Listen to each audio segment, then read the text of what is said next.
কোথা থেকে এসেছেন? আমি শিলচর থেকে এসেছি কি জন্য এসেছেন? দিদিকে দেখার জন্য, মা মাটি মানুষের পাশে থাকার জন্য। গতবার 21শে জুলাই শাসক দল হিসাবে, এবারে বিরোধী হিসাবে, হ্যাঁ, সে নিয়ে কি বলবেন?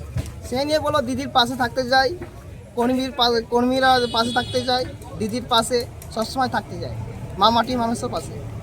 হঠাৎ করে বিজেপির দিক থেকে একটা আতঙ্ক বা বিজেপির লোকজন এসেছিল এবং অভিযোগ যেটা জানা যাচ্ছে যে তৃণমূলের এই সভাস্থলে ভাঙচুরের একটা অভিযোগ রয়েছে।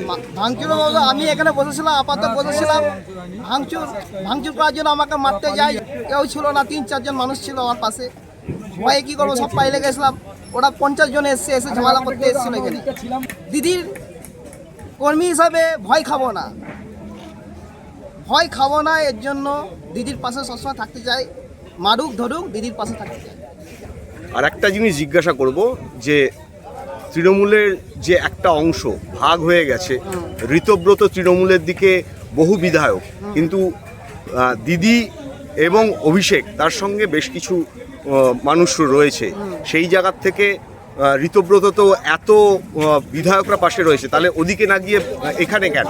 দিদি হচ্ছে মা মাটি মানুষ, ওরা হচ্ছে চোরের দলের পাশে যাবো না, মা মাটি মানুষের পাশে থাকবো, সারা জীবন থাকবো, যতদিন বেঁচে আছি ততদিন পাশে থাকবো।